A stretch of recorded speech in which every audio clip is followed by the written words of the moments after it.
After the July 20th bombing, Hitler came to depend more and more on the few he felt he could trust completely, and of these few Bormann alone was able to reduce ideas and projects to clear, simple propositions. Bormann's proposals, Hitler once said, are so exactly worked out that I only need say yes or no.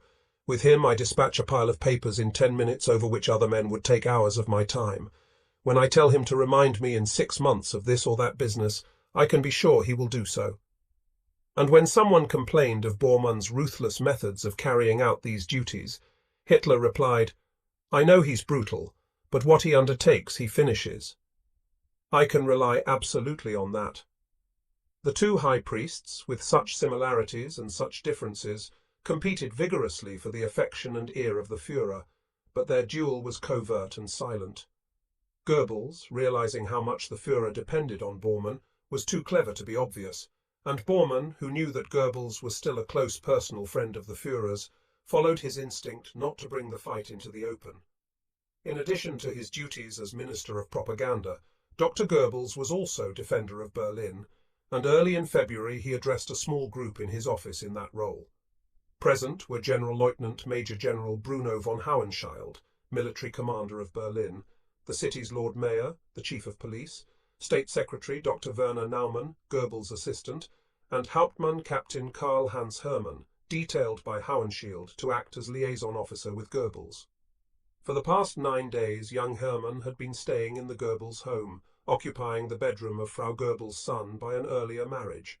After all the stories Hermann had heard of Goebbels' love life, he was surprised to find him a thoughtful, attentive husband, and it seemed to him that despite these affairs, the Goebbels had a close and harmonious relationship.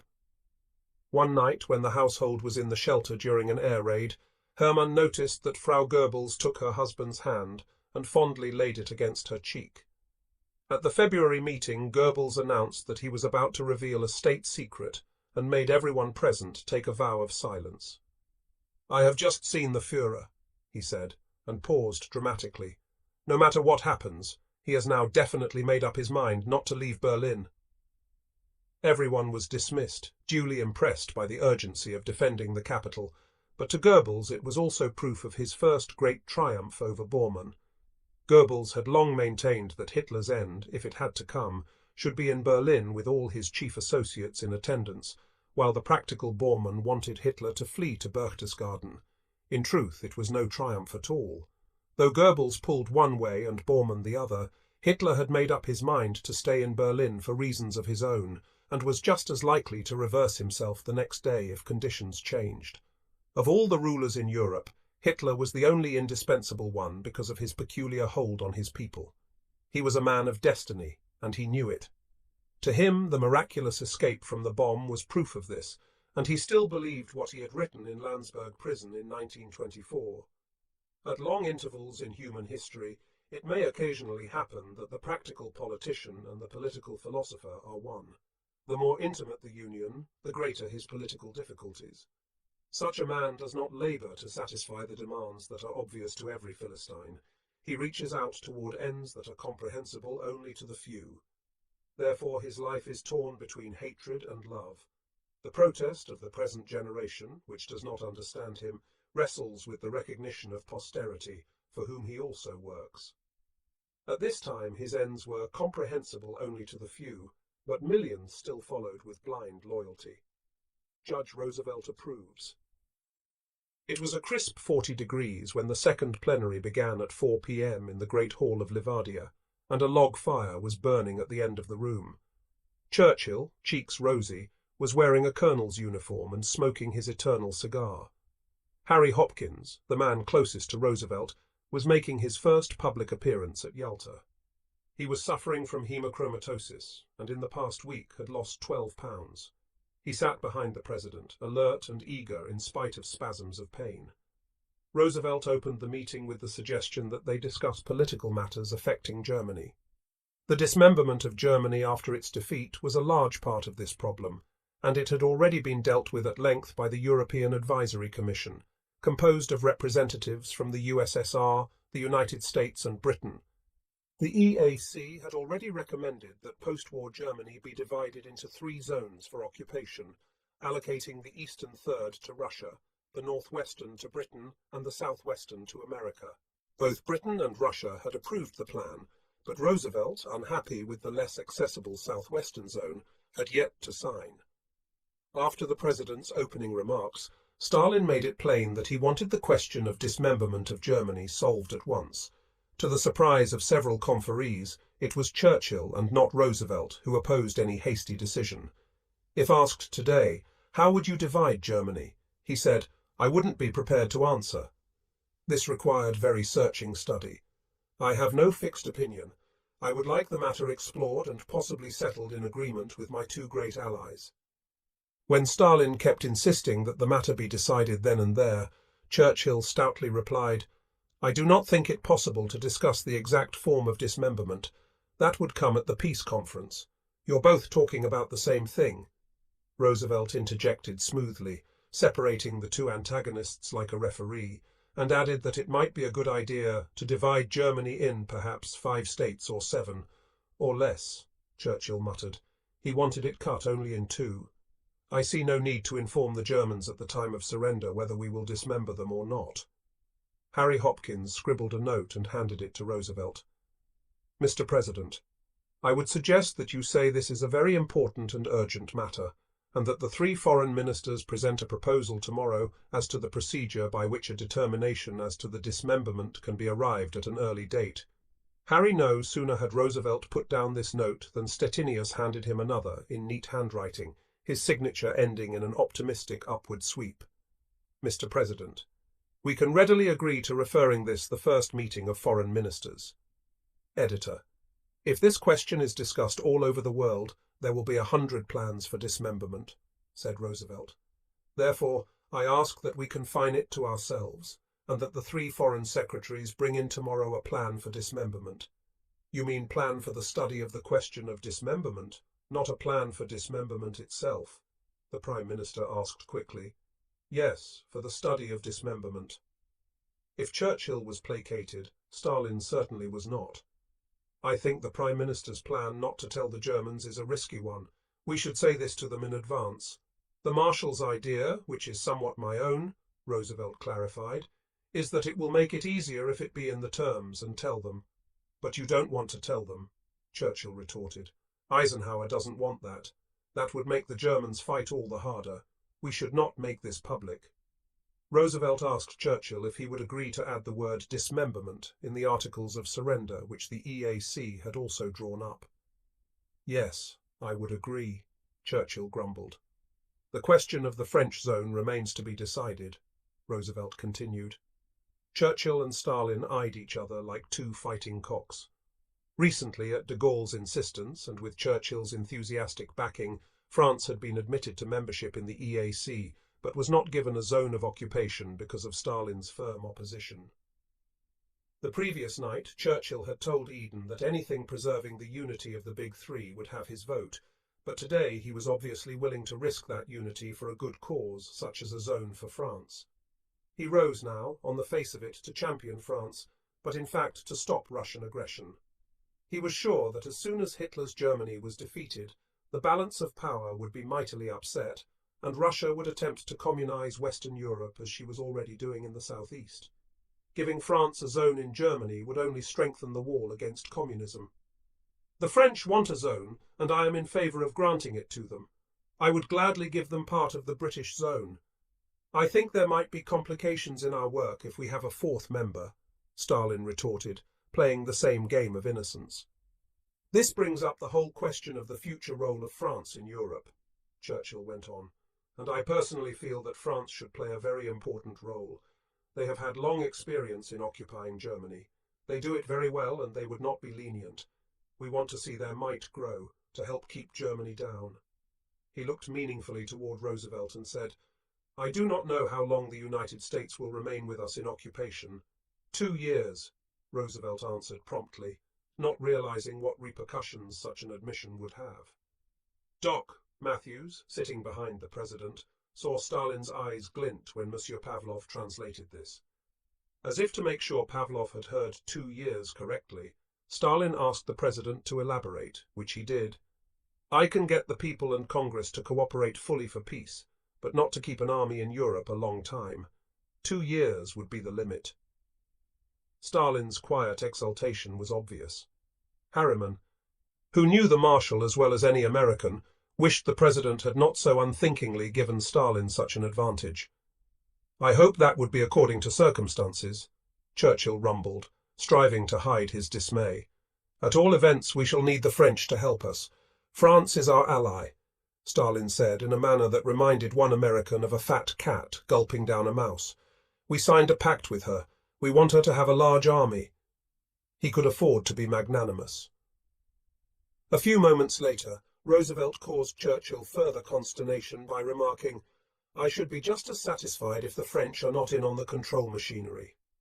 What he meant wasn't clear even to Hopkins, since France had recently been made a member of the EAC, so he began writing another note.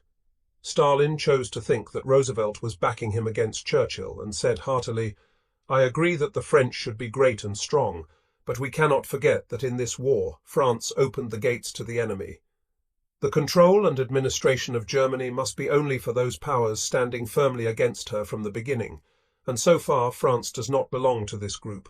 We were all in difficulties early in this war," Churchill noted wryly, "but the fact remains that France must take her place. We will need her defense against Germany. After the Americans have gone home, I must think seriously of the future."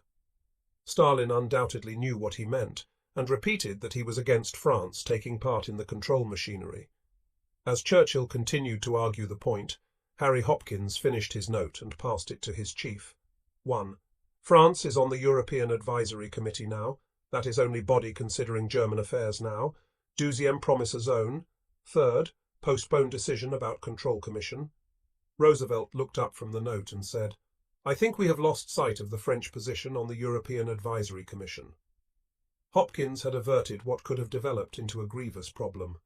"I suggest that the French have a zone of occupation, but that we postpone discussion on control machinery." "I agree," Stalin answered with a surprising lack of hesitation.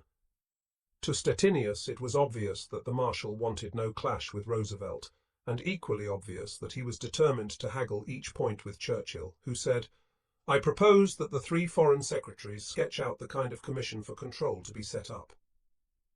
Eden leaned over and whispered something in his ear. Eden says it has all been worked out and I withdraw my question." The problem of reparations came next, and when Ivan Maisky, who impressed Stettinius with his neatly clipped, pointed beard, scholarly manner and fluent English, ably presented a Soviet demand for $10 billion, it was Churchill who opposed such heavy payments, pointing out the unfortunate results of World War I reparations. He also brought up the spectre of famine in Germany. "If 80 million are starving, are we to say, 'It serves you right,' and if not, who is going to pay for feeding them? There will be food for them anyway," said Stalin.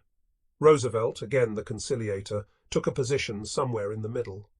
"We don't want to kill the people. We want Germany to live, but not to have a higher standard of living than that of the USSR. I envision a Germany that is self-sustaining but not starving. In rebuilding, we must get all we can, but we can't get it all.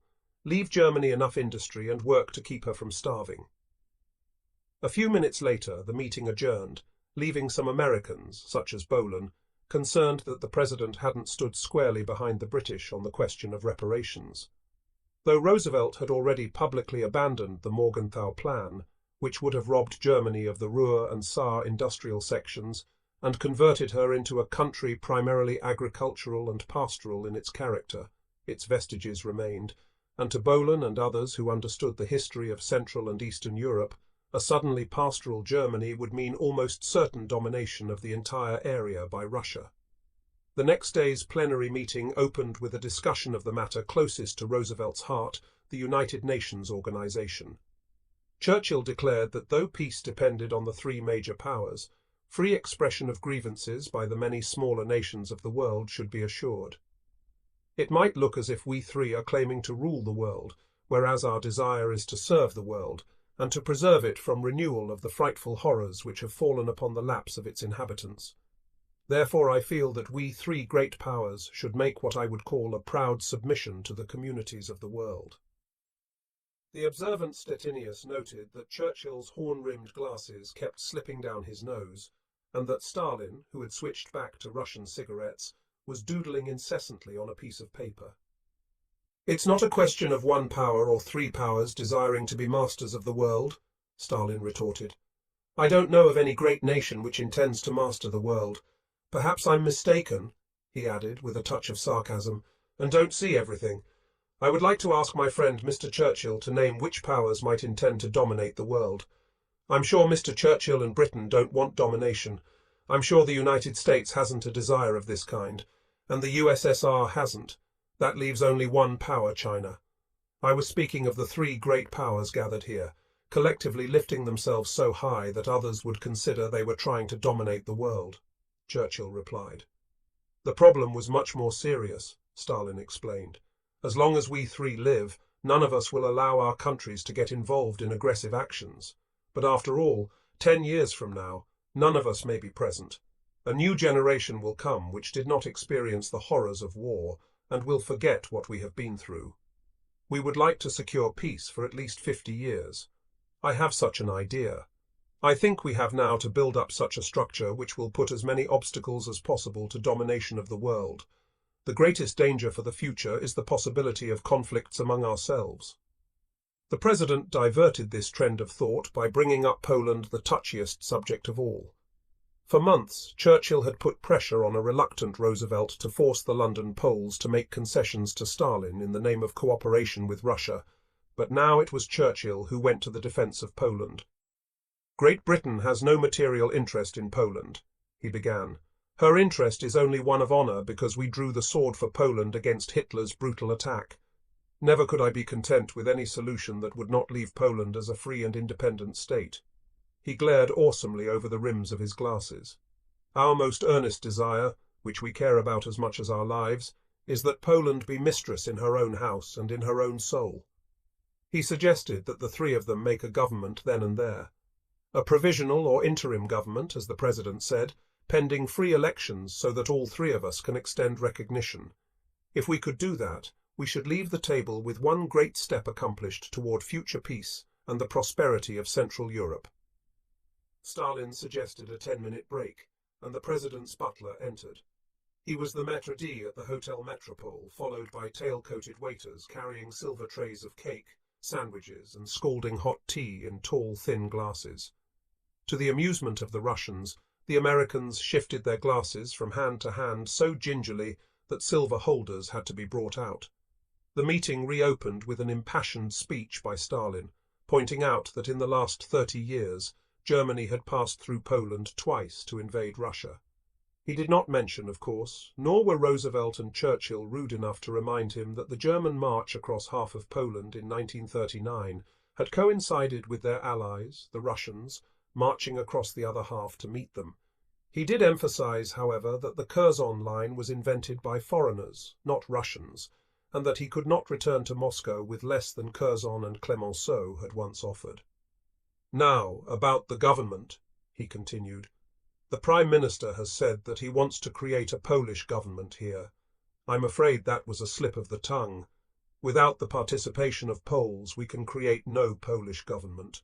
They all say that I am a dictator," he added with a little smile, "but I have enough democratic feeling not to set up a Polish government without Poles." At the end of this long speech, Roosevelt, looking exhausted, suggested that since it was already 7:15, they adjourn. But Churchill wanted to have the last word. "Perhaps we are mistaken, but I do not feel that the Lublin government represents even 1/3 of the Polish people. I cannot feel that the Lublin government has any right to represent the Polish nation." A communiqué was issued to the world, announcing that there was complete agreement for joint military operations in the final phase of the war against Nazi Germany, and that discussions of problems involved in establishing a secure peace have also begun. The communiqué sounded reassuring, but a number of Americans who had dealt closely with the Russians were greatly concerned.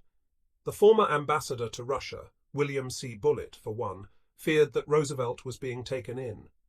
Roosevelt, he remembered, had once told him in private that he would convert Stalin from Soviet imperialism to democratic collaboration by giving him everything he needed to fight the Nazis. Stalin needed peace so badly, the president had said, that he would willingly pay for it by collaborating with the West. Bullitt predicted that Stalin would never keep his agreements. "Bill, I don't dispute your facts," Roosevelt replied. "They are accurate. I don't dispute the logic of your reasoning.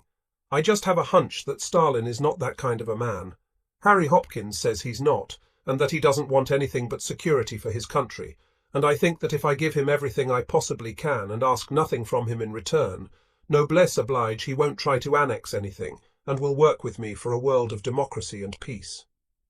When Bullitt remained adamant, the president said he was reminded of the time the Germans broke through the French and British armies in 1918. He had begged Woodrow Wilson to send American soldiers into the breach. If not, the Allies would be beaten. Wilson looked at me and said, "Roosevelt, I don't want to put our troops in to stop up that hole. What you predict may happen, but my hunch is that it won't happen. It is my responsibility and not yours, and I'm going to play my hunch." "That's what I say to you, Bill. It's my responsibility and not yours, and I'm going to play my hunch." Roosevelt still believed what he had told Bullitt, but he was also heeding the best available advice from his military and political experts. The military were urging him to get the strongest possible commitment for continued cooperation with the Red Army, which was still an important factor in the forthcoming all-out attack in the West. When Marshall met Eisenhower just before Malta, the Supreme Commander had emphasized that the success of his final drive across Germany would largely depend on the continuance of the great Russian offensive in the East. George Marshall was even more concerned about the war in the Pacific. He had already warned Roosevelt that it would cost at least 500,000 and perhaps 1 million American casualties to conquer Japan unless Russia joined the battle, and begged him to get a definite promise from Stalin at Yalta. Being a sensitive interpreter of public opinion, Roosevelt knew that most American citizens would enthusiastically support such a program of saving American lives, and he had decided to follow Marshall's advice. For the past weeks, Roosevelt had been more receptive to State Department advice than before. The influence of men such as Secretary of the Treasury Henry Morgenthau and other adherents of a hard policy against the Germans was waning, and the more tempered reasoning of career diplomats like Bolan and Matthews was already having some effect. The president was particularly receptive to reports from Averell Harriman, who had warned him that though Stalin seemed frank and blunt, most people made the mistake of taking his first statements on a question at face value. "Ask him 3 or 4 questions," Harriman cautioned, "until you find out what his real price is." He knew that Stalin was a tough man, with an enormous capacity for work. Stalin was a student of theology and the son of a priest, yet his religion was communism, and he would go to any lengths to propagate it. Harriman had heard him remark without a flicker of emotion that he had purposely starved millions of kulaks just to get control of the peasants. Harriman had also reported that, contrary to popular belief, personal relationships were important to Stalin. He admired Churchill as a dogged fighter, but trusted him only as long as the battle would last, and once said to Harriman with mixed feelings, "He's a desperate fellow." But he was awed by the president and listened carefully to everything Roosevelt said, recognizing his New Deal program as an original concept, which confounded the theories of Marx or Lenin. It was with all this in mind that Roosevelt was playing his hunch at Livadia Palace. In addition, he could never forget that in early June 1944, there had been 4 times as many Germans in the East as in the West, and without the Red Army, there could have been no landings on D-Day. That night, after discussing the third plenary with his advisers, the president decided to write to Stalin about Poland, for it was obvious that because of this problem the conference might be wrecked. With the help of Harry Hopkins and the State Department, a message was drafted. Harriman brought a copy to Vorontsov Palace, where Churchill and Eden read it. Eden thought it was on the right lines but not quite stiff enough, and suggested several amendments. Both Churchill and Harriman approved the changes, and later that evening Roosevelt incorporated them into the final draft. "My dear Marshal Stalin, I have been giving a great deal of thought to our meeting this afternoon, and I want to tell you in all frankness what is on my mind. Insofar as the Polish government is concerned, I am greatly disturbed that the 3 great powers do not have a meeting of minds about the political setup in Poland. It seems to me that it puts all of us in a bad light throughout the world to have you recognizing one government while we and the British are recognizing another in London. I am sure this state of affairs should not continue, and that if it does, it can only lead our people to think there is a breach between us, which is not the case. You must believe me when I tell you that our people at home look with a critical eye on what they consider a disagreement between us at this vital stage of the war. They, in effect, say that if we cannot get a meeting of minds now when our armies are converging on the common enemy, how can we get an understanding on even more vital things in the future? I have had to make it clear to you that we cannot recognize the Lublin government as now composed, and the world would regard it as a lamentable outcome of our work here if we parted with an open and obvious divergence between us on this issue.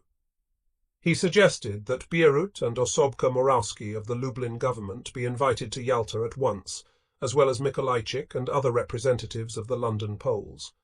I hope I do not have to assure you that the United States will never lend its support in any way to any provisional government in Poland that would be inimical to your interests. It goes without saying that any interim government which could be formed as a result of our conference with the Poles here would be pledged to the holding of free elections in Poland at the earliest possible date. I know this is completely consistent with your desire to see a new free and democratic Poland emerge from the welter of this war. Most sincerely yours, Franklin D. Roosevelt. That night, Americans of much lower echelon invited themselves to a dance at Yalta, and soon turned folk dancing into a jitterbug contest. It ended in a draw. No one could tell who was more adept at throwing a partner around the perspiring Americans or the husky Russian girls. While the conferees were getting arranged around the big round table for the fourth plenary meeting the next afternoon, Churchill dragged a chair behind him and wedged himself between Roosevelt and Stettinius. "Uncle Joe will take Dumbarton Oaks," he said in a husky whisper. This meant that Stalin would agree to the US proposal for voting in the Security Council of the United Nations.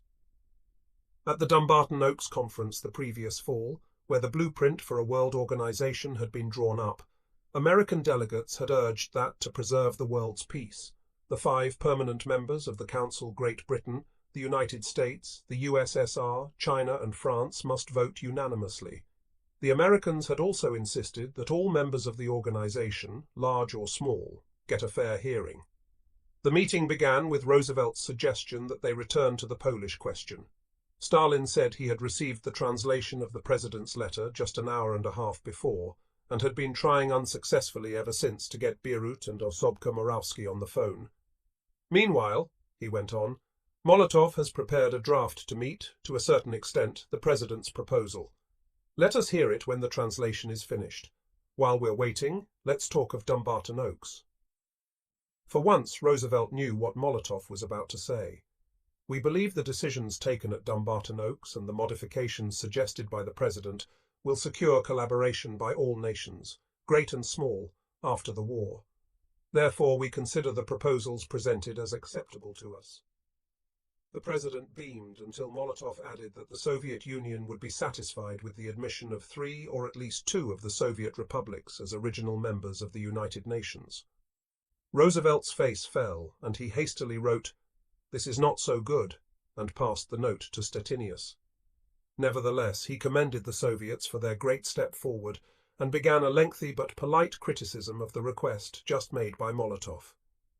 Hopkins interrupted him with a note. "Mr. President, I think you should try to get this referred to foreign ministers before there is trouble. Harry."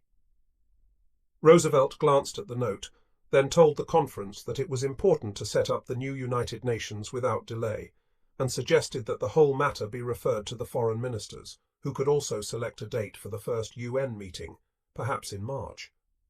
"I don't disagree with the President's suggestions," Churchill said, "but I feel that the foreign secretaries have already had a good deal of work thrust upon them." He also thought March was much too early for the first meeting. The battle was at its height, and the state of the world was much too uncertain. Stettinius slipped a note to Roosevelt. Stimson takes this same view, but Roosevelt was more interested in a note from Hopkins. "There is something behind this talk that we do not know of its basis. Perhaps we better to wait till later tonight what is on his mind." Under it, Roosevelt wrote, "All this is rot," then scratched out the word rot and put down local politics. In the midst of this, a messenger handed Molotov the draft on Poland, and the foreign commissar began to read it aloud. Both Roosevelt and Churchill frowned when Molotov came to the third section. It was deemed desirable to add to the provisional Polish government some democratic leaders from Polish émigré circles. "There is just one word I don't like," Roosevelt observed, "and that is émigré." Churchill concurred and explained, as if giving Stalin a lesson in history, that it originated during the French Revolution and means a person who has been driven out of a country by his own people. Roosevelt wrote another note to Hopkins in his cramped style. "Now we are in for half an hour of it." Roosevelt had already jokingly complained in private about the long speeches of dear old Winston, which he felt were sometimes irrelevant and which obviously irritated Stalin. Churchill was saying that he wanted Poland to receive territory in eastern Germany to compensate for land the Soviet Union was going to take from eastern Poland, but warned that the Poles should not get too much of eastern Germany. "I do not wish to stuff the Polish goose until it dies of German indigestion," he said, and warned that many Britons would be shocked at the transfer of some 6 million Germans by force. "There will be no more Germans there," Stalin replied crisply. "When our troops come in, the Germans run away.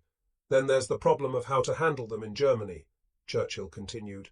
"We have killed 6 or 7 million and probably will kill another million before the end of the war. 1 or 2? Stalin interrupted archly. "Oh, I'm not proposing any limitation on them," Churchill retorted just as archly, and asked if Stalin would be willing to add the words "and some within Poland" to the section on forming a provisional Polish government. Stalin, in very good humour, answered, "Yes, that is acceptable." "Well," Churchill concluded, "I'm in agreement with the President's suggestion that we should sleep on this till tomorrow. I likewise find this acceptable," said Stalin. After the meeting was adjourned, Leahy voiced the opinion that it was the most promising so far, and several Americans commented on Roosevelt's adroit handling of the frequent arguments that had cropped up between the other two leaders. The British were not as complimentary and somewhat resented Roosevelt's role as self-appointed mediator. A few were even outspoken about what they considered his appalling ignorance of the history of Eastern Europe. Eden felt that Roosevelt was too anxious to make it plain to Stalin that the United States was not ganging up with Britain against Russia, and this only caused some confusion in Anglo-American relations which profited the Soviets. To him, Roosevelt was a consummate politician who could clearly see an immediate objective, but his long-range vision was not quite sure. Late that night, Churchill dispatched a long telegram to Clement Attlee, head of the Labour Party and his deputy prime minister. "Today has been much better." All the American proposals for the Dumbarton Oaks Constitution were accepted by the Russians, who stated that it was largely due to our explanation that they had found themselves in a position to embrace the scheme wholeheartedly. They also cut down their demand for 16 membership votes of the Assembly to 2. In spite of our gloomy warning and forebodings, Yalta has turned out very well so far. He also mentioned the letter Roosevelt had sent to Stalin about the new, more representative Polish government. If 8 or 10 democratic Poles like Mikolajczyk could be included in the new government, it would be to Britain's advantage to recognize this government at once.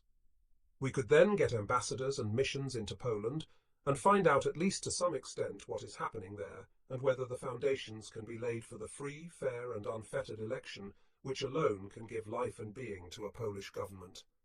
We hope that on this difficult ground you will give us full freedom to act and manoeuvre. Attlee was pleased with the long message. Though he and Churchill were at opposite political poles, Britain's wartime government by committee worked with an almost complete absence of politics. Hiding outstanding ability behind a colourless mask, Attlee looked like an insignificant little clerk. He was fond of the flamboyant Churchill and had respect for his considerable abilities, even if he felt that the Prime Minister occasionally did go off the rail. "Winston," he once said, "is about 90% genius and 10% bloody fool. What he needs is a good strong woman secretary who would say, 'Don't be a bloody fool.'" He always remembered Lloyd George's comment about Churchill. "There's Winston. He has half a dozen solutions to every problem, and one of them is right. But the trouble is, he doesn't know which it is." That day, February 7th, Lieutenant General H.D.G. Crerar, commander of the 1st Canadian Army, called war correspondents to his tactical headquarters in Tilburg, Holland. He secretly briefed them on his plans for Operation Veritable, the first step in Montgomery's drive toward the heart of Germany. Veritable would be launched the next morning from Montgomery's northern flank. The battlefield was determined by two rivers. The Rhine, flowing north through Germany, abruptly turned west into Holland, and as it passed Nijmegen, was only 6 miles north of the Maas Meuse, which came up from Belgium. The Canadian attack would begin at this narrow 6-mile strip and continue southeast, flushing out all Germans between the two rivers. This operation may be protracted and the fighting tough and trying, Crerar told the correspondents. All ranks are quite confident, however, that we will carry through to a successful conclusion the great task which we have been given the responsibility and the honour to fulfil. The plan was theoretically simple and straightforward, but much depended on the weather and the peculiar terrain Crerar would have to conquer. In the afternoon, the man he had chosen to lead the initial assault, Lieutenant General Brian Horrocks, commander of 30th British Corps, drove up to a forward observation post near Nijmegen, where so many Americans had died in the previous fall's unsuccessful airborne attempt to turn the northern end of the West Wall. To the southeast, he saw a small valley rising some 150 feet into the forbidding darkness of the Reichswald, a state forest of pines so closely planted that visibility was limited to a few yards. Horrocks had to attack the sinister-looking Reichswald head-on. He would also attack above the forest, along a paved road which ran southeast from Nijmegen. This went through low country for 5 miles before it began a 3-mile ascent to the fortified town of Cleve, on the German side home of Anne of Cleves, Henry III's fourth wife. Horrocks' initial problem had been to bring 200,000 men, tanks, guns and vehicles into the wooded area behind Nijmegen without their being observed. For the past 3 weeks, but only after dark, 35,000 vehicles had moved men and supplies into position, even though a sudden thaw and heavy rains had washed out a number of supply roads. As Horrocks scanned the horizon, he could see no unusual enemy movement, but this didn't diminish his concern. The woods and outskirts of Nijmegen were so jammed with troops that if Jerry dropped a pea in the area, it was bound to hit somebody. What if there was a sizable air raid or it started to rain again? Crerar had not told the correspondents that once the Germans rushed up reserves from the south to stop Veritable, Montgomery's right flank would advance into the area just emptied of troops. This was Operation Grenade, designed to force the German High Command to send the reserves back south. In the ensuing confusion, Horrocks would quickly filter through to the Rhine. To lead Grenade, Montgomery had selected General William Simpson, commander of the U.S. Ninth Army. Big Simp, to distinguish him from Little Simp, another American officer with the same name, was tall and rangy, with a bald head and strong features. Though he looked like a fierce Indian chief, probably no other army commander was less feared by his staff and more admired. He was soft-spoken, rarely lost his temper, and was effective with a simple word of reproach. About 60 miles south of Nijmegen, Simpson was cautioning his commanders not to mix their units. "Keep your battlefield orderly, keep units intact," he said, and then told them that D-Day would be in 3 days, February 10th. But no matter how carefully Simpson planned, his ultimate success depended on a general in another army group and a river. The river was the Roer, which ran north from the Ardennes and which was the first barrier Simpson would have to pass on his way to the Rhine. The general was Courtney Hodges, and his troops were now trying to capture the Roer dams intact. If the Germans destroyed the huge dams, millions of tons of water would, by overflowing the banks of the Roer, prevent Simpson from getting to the other side for 2 weeks at least or worse, isolate any troops that had already crossed. Therefore, the outcome of Veritable in the north depended on water, dams 90 miles to the south, and rain. By dusk, the skies were still clear and quiet descended over the Nijmegen area. At 9 o'clock, Horrocks heard the dull roar of planes. 769 heavy British bombers were heading for Cleve and Goch on either side of the Reichswald. Just before dawn on February 8th, he climbed to a small platform halfway up a tree, his command post, and watched a curtain of shells from over 1,000 big guns explode all across his front. It was a cold, grey dawn, and to Horrocks' disgust it began to rain. But he could still see most of the battlefield. Even to one accustomed to war, it was awesome. Then, abruptly, the cannonading stopped, and tanks and kangaroos tanks with tops sheared off to carry infantry rumbled forward through the mud. At 9:20, a covering barrage began to fall on the German front lines, increasing until, after 40 minutes, it reached full force. At H-hour, the barrage was moved forward 100 yards every 4 minutes, while a protective white smoke screen blanketed the assault battalions of 4 divisions advancing into the valley. If the enemy couldn't see them, Horrocks could, and he watched intently as scattered groups of men and tanks approached the woods against little resistance. But after an hour the tanks slowed down, then seemed to be standing still. They were getting bogged down in mud. Mud was by no means the worst of Veritable's troubles. To the south, the assault on the Roa Dams by Hodges's 78th Infantry Division was also slackening. Hodges phoned the commander of the 5th Corps, Major General Clarence Hubner, and expressed his displeasure with the progress of the 78th. The attack was supported by 780 big guns, and Hodges couldn't see why so much artillery couldn't blast a road straight to the dams. "I have to have them by tomorrow," he said. Hubner knew that the 78th Division had run out of steam. A fresher unit had to be thrown in. "I've got to use the 9th Division," he told Hodges. "I want the dams in the morning," Hodges repeated. "How you get them is your own business." Hubner turned to Major General Lewis Craig, commander of the 9th Division, who had just come in, and asked how soon he could move. "In short order," he replied. The American chiefs of staff were far more preoccupied with the war in the Pacific. They were sitting across the table from the Soviet chiefs of staff at Yusupov Palace, Stalin's headquarters, trying to iron out military problems in the Far East, and in particular what steps Russia should take once war with Japan was declared. While this meeting was still in session, Roosevelt and Stalin were considering the same matter on a higher level, in the presence of Molotov, Harriman, and the 2 interpreters, Pavlov and Bolin. Roosevelt favored intensive bombing, which would bring about Japanese surrender and obviate the actual invasion of the islands. To this, Stalin replied, "I'd like to discuss the political conditions under which the USSR would enter the war against Japan." These conditions, he explained, had already been enumerated in a conversation with Harriman.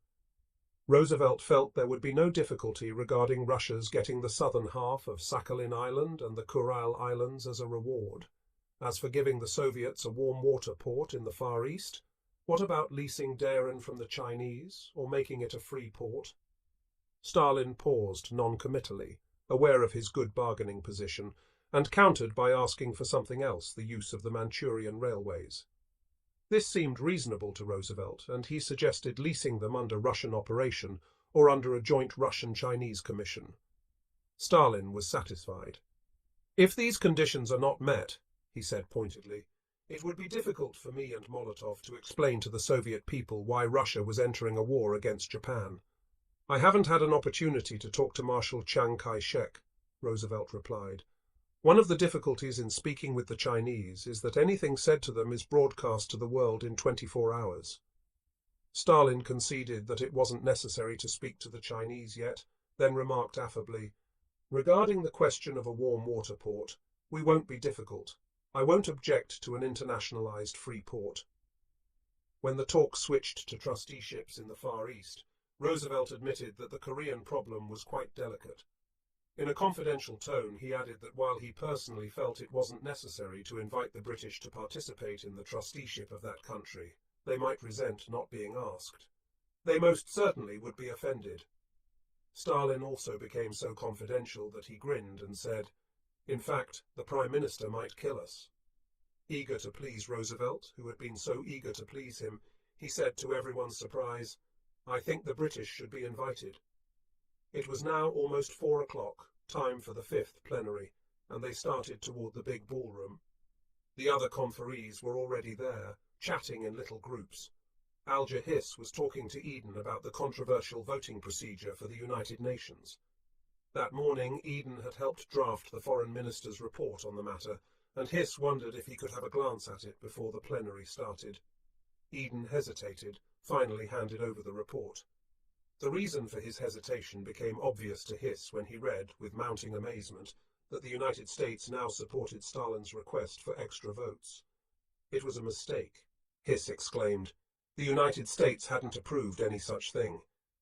You don't know what has taken place, Eden said quietly, and sat down at the table without telling Hiss that Roosevelt had privately approved the measure. The fifth plenary opened with Eden accepting the American invitation to hold the first meeting of the United Nations in the United States on April 25th. After a lengthy discussion as to who should participate, Molotov changed the subject by saying, "We think it would be useful to discuss the Polish question on the premise that the present government be extended. We cannot ignore that fact that the present government exists in Warsaw. It is now at the head of the Polish people and has great authority." Churchill jutted his jaw. "This is the crucial point of the conference," he said. The whole world was waiting for a settlement, and if they left Yalta, still recognizing different Polish governments, it would be obvious that fundamental differences still existed between them. The consequences will be most lamentable, and will stamp our meeting with the seal of failure. Further, according to his information, the Lublin government simply did not have the backing of the majority of Poles, and if the Big Three abandoned the London Poles to give full support to those in Lublin, the 150,000 Poles fighting for the Allies would regard it as a betrayal. His Majesty's government would be charged in Parliament with having altogether forsaken the cause of Poland, he said, and suggested that a free and unfettered general election be held. Once this is done, His Majesty's government will salute the government that emerges, without regard to the Polish government in London. It is the interval before the election that is causing us so much anxiety. Stalin retorted that the Lublin government, which he called the Warsaw government, really was very popular. They are the people who did not leave Poland. They have come from the underground. Historically, he said, Poles hated Russians, but a remarkable change in their attitude came once their country was liberated by the Red Army. Now there is goodwill toward Russia. It is only natural that the Polish people should be delighted to see the Germans flee their country and to feel themselves liberated. My impression is that the Poles consider this a great historic holiday. The population is surprised, even astounded, that the people of the London government do not take any part in this liberation. They see members of the provisional government there, but where are the London Poles? He admitted that it was better, of course, to have a government based on free elections, but war had prevented them, and the provisional government must first be settled. It is like that of de Gaulle, who also is not elected, he pointed out shrewdly. Who is more popular, de Gaulle or Bierut? We have considered it possible to deal with de Gaulle and make treaties with him. Why not deal with the enlarged Polish provisional government? We cannot demand more of Poland than of France. How long before elections can be held? Roosevelt asked. In about 1 month, unless there is a catastrophe on the front and the Germans defeat us, Stalin replied with another display of heavy-handed humor and smiled. I do not think this will happen. Even Churchill was impressed, or appeared to be. Free elections would of course settle the worries of the British government at least. I move that we adjourn our talks until tomorrow, Roosevelt suggested. He was openly pleased with this display of harmony, and asked that the matter be referred to the 3 foreign secretaries. The other 2 will outvote me, Molotov said with one of his rare smiles. Stalin's good humor continued even as he asked why they hadn't yet talked about Yugoslavia. And what about Greece? I have no criticism to make, but I should like to know what is going on, he said with a sly look at Churchill, for it was covertly understood between them that Greece lay in the British sphere of influence. Churchill said he could talk for hours about Greece. As for Yugoslavia, the king has been persuaded, indeed forced, to agreement with regard to the regency. The leader of the Yugoslav government in exile, he understood, was leaving London immediately to help form a coalition government in Belgrade with Tito. I am hopeful that peace will come on the basis of amnesty, but they hate each other so much that they cannot keep their hands off each other in Yugoslavia. This brought another smile from Stalin. They are not yet accustomed to discussions. Instead, they cut each other's throats. As for Greece, he added with elephantine coquetry, I only wanted to know for information.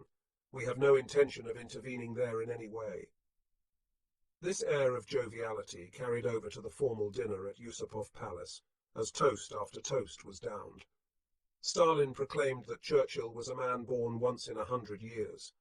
In return, the Prime Minister praised Stalin as the mighty leader of a mighty country which had taken the full shock of the German war machine, broken its back and driven the tyrants from her soil. Next, Stalin toasted Roosevelt with a warmth that was more than political.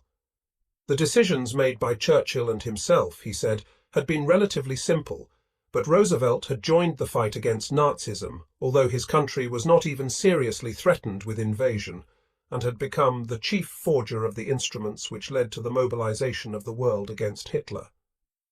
Roosevelt's Lend-Lease project, he said gratefully, had saved the day. As the evening progressed, Stalin began jestingly to pick on Fyodor Gusov, one of his own diplomats, for never smiling. Stettinius felt that the Marshal carried the joke almost to ridicule. Mosquitoes constantly attacked Admiral Leahy's ankles and irritated him almost as much as the endless toasts. He watered his own drinks so he could stay alert, but the whole thing, he thought, was an unwarranted waste of time. Why couldn't they go home and get the rest they needed for next day's work? Churchill was on his feet again, making another eloquent toast, this one so optimistic that Stettinius, recalling the Prime Minister's depression at Malta, was taken aback. Churchill said that they were now on the crest of the hill, and before them was the prospect of open country.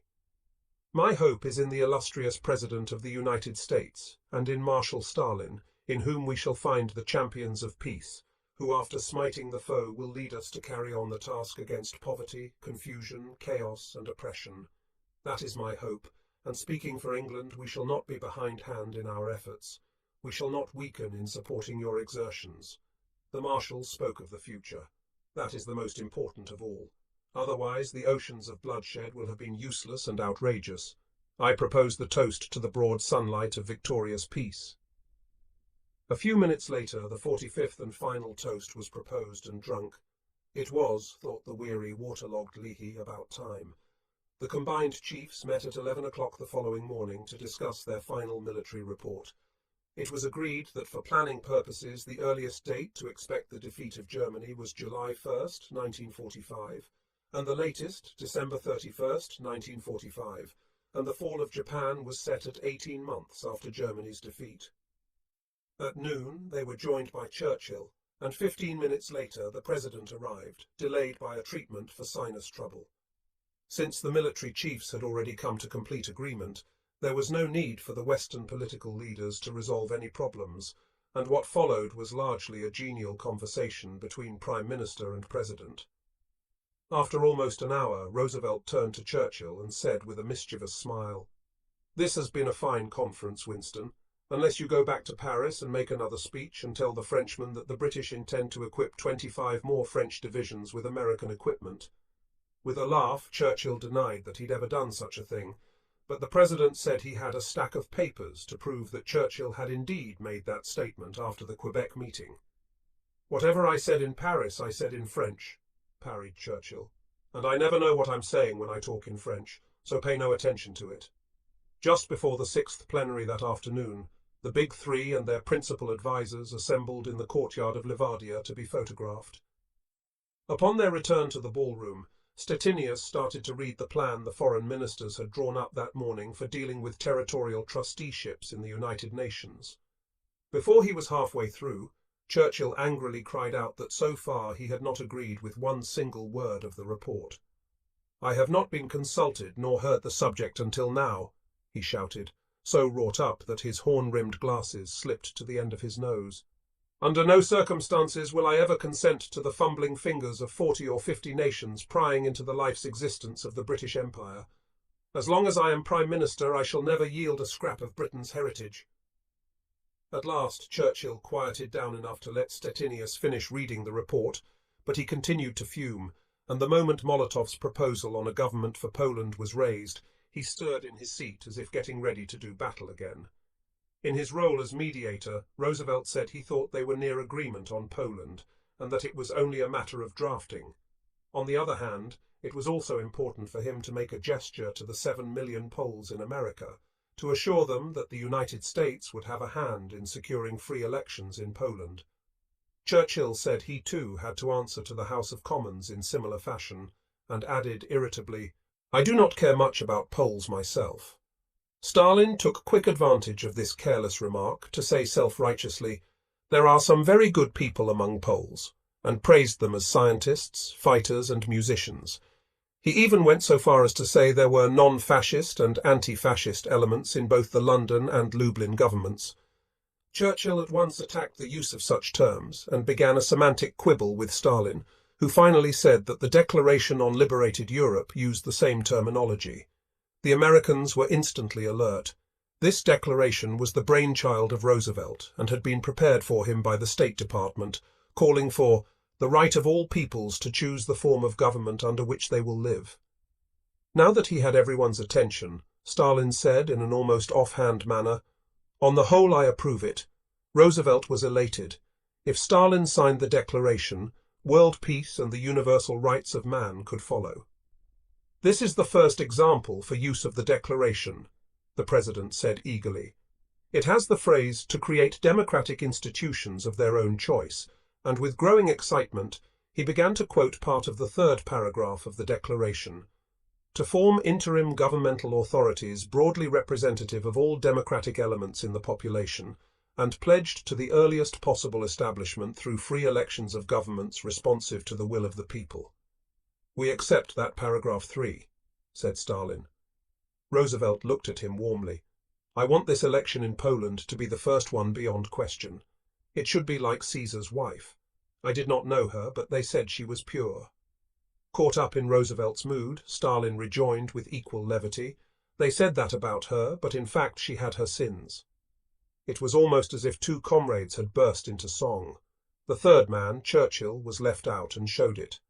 "I do not dissent from the President's proposed declaration," he said a bit glumly, "as long as it is clearly understood that the reference to the Atlantic Charter does not apply to the British Empire."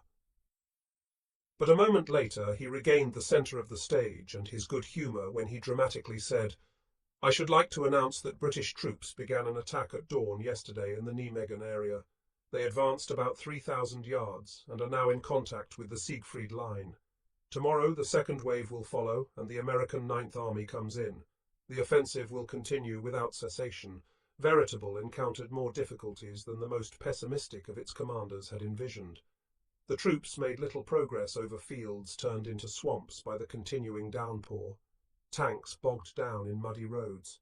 And when the key Nijmegen-Cleve highway became inundated, a monumental traffic jam developed. To the south, Simpson too was beset by water. The Roa River was rising, and though engineers assured him that this was only due to runoff, not because of a breach in the Roa dams, all except one of his corps commanders urged postponement of Operation Grenade. Simpson told them that he would make up his mind by 4 o'clock. It was a difficult problem. The success of Veritable, already off to a slow start, depended largely on his attack the next morning. But what if he sent his assault troops across the Roa and then found it flooded behind their backs? Just before 4 o'clock, he learned that the river was still rising, albeit slightly. Was this really runoff, or was it water from the dams?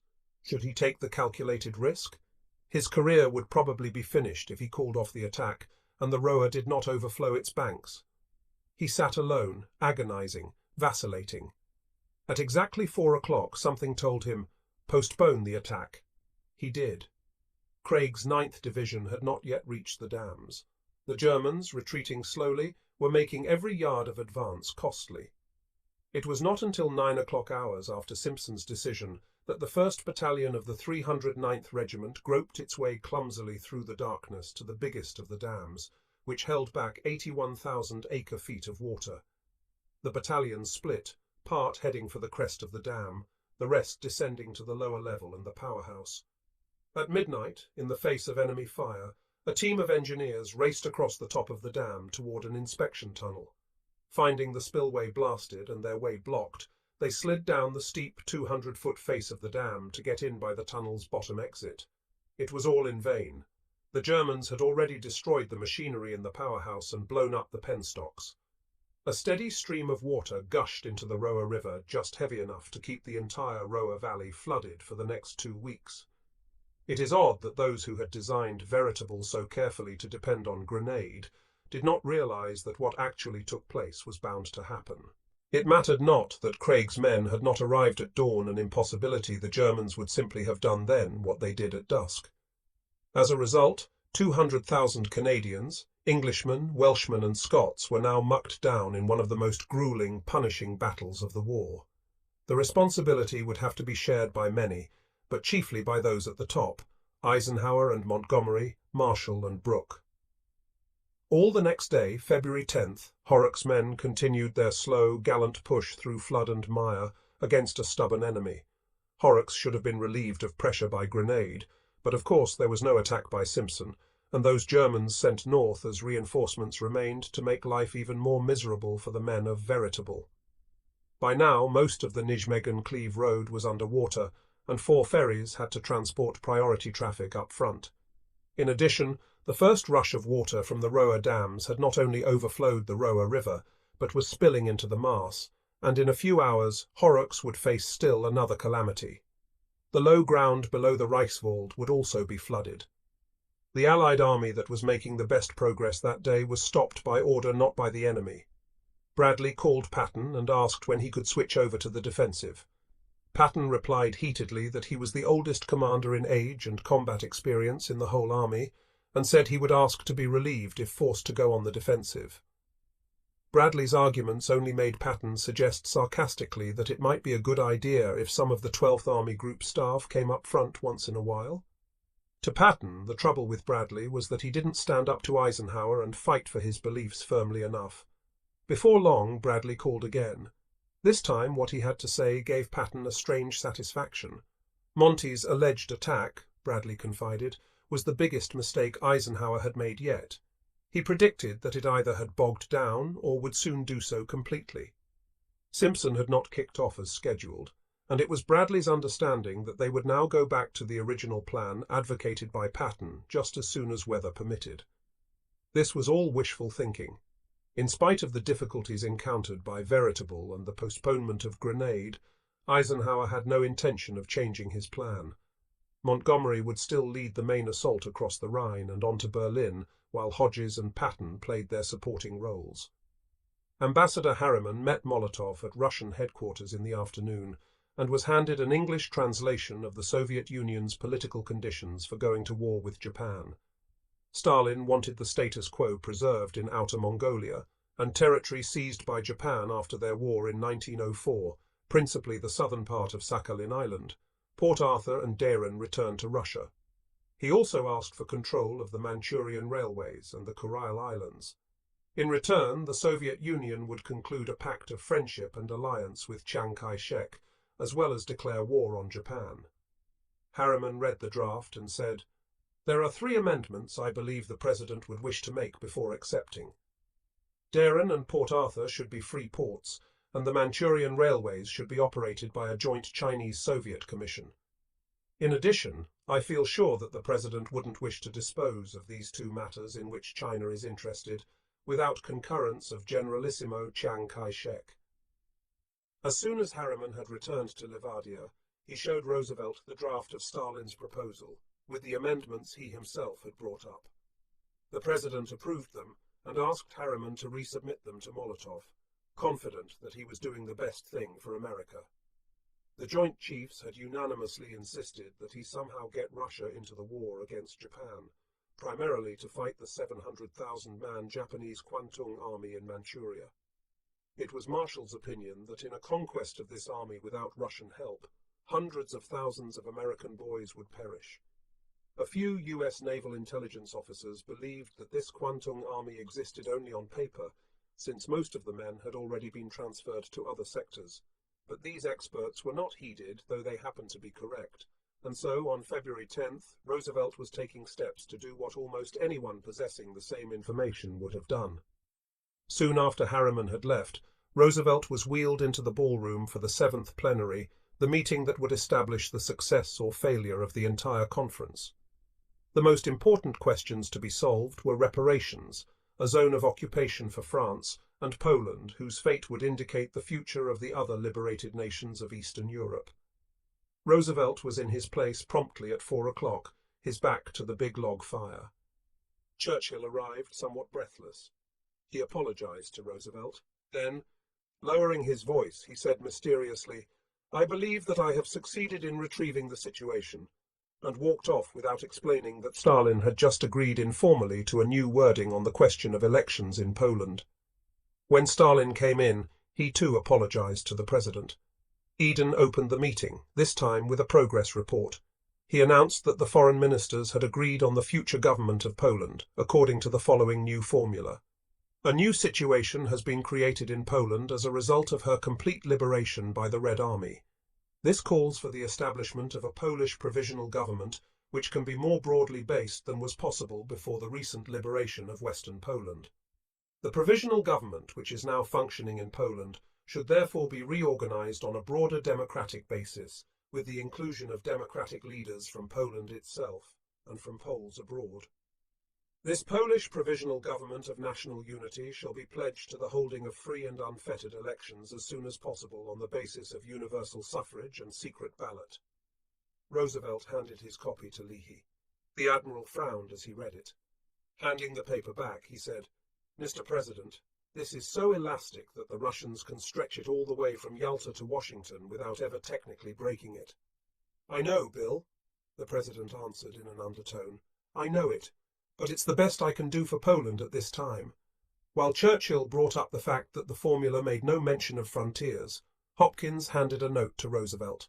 "Mr. President, I think you should make clear to Stalin that you support the eastern boundary, but that only a general statement be put in communiqué saying we are considering essential boundary changes.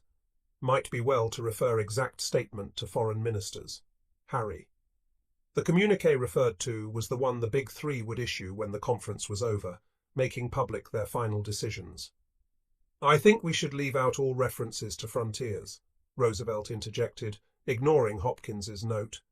"It is important to say something," Stalin emphasized. For once, Churchill and Stalin stood against Roosevelt. "The Polish frontier settlement simply had to be in the communiqué," said the Prime Minister. Roosevelt disagreed. "I have no right to make an agreement on boundaries at this time. This must be done by the Senate later. Let the Prime Minister make some public statement when he returns, if that's necessary." Molotov stirred. "I think it would be very good if something could be included about the complete agreement of the three leaders regarding the eastern frontier," he said in a low voice. "We could say that the Curzon line is generally representative of the opinion of all present. I agree that we need say nothing about the western frontier." "I agree we must say something," said Churchill. "Yes, but less specific if you wish," the Foreign Commissar suggested. "We must say that Poland is to get compensation in the West." "Very good," said Molotov. Roosevelt abruptly brought up a new subject and caused a sensation. "I should like to say that I have changed my mind with regard to the position of the French on the Control Council for Germany. The more I think of it, the more I think that the Prime Minister is right. France," he declared, "should have a zone of occupation." Before Stettinius could recover from this surprise, he got an even greater one when Stalin said, "I agree." This turnabout had been arranged behind the scenes. Hopkins had privately persuaded Roosevelt that it would be prudent to let France have a zone, and the president then told Stalin privately through Harriman that he had changed his mind. Stalin promptly replied that he would go along with the president.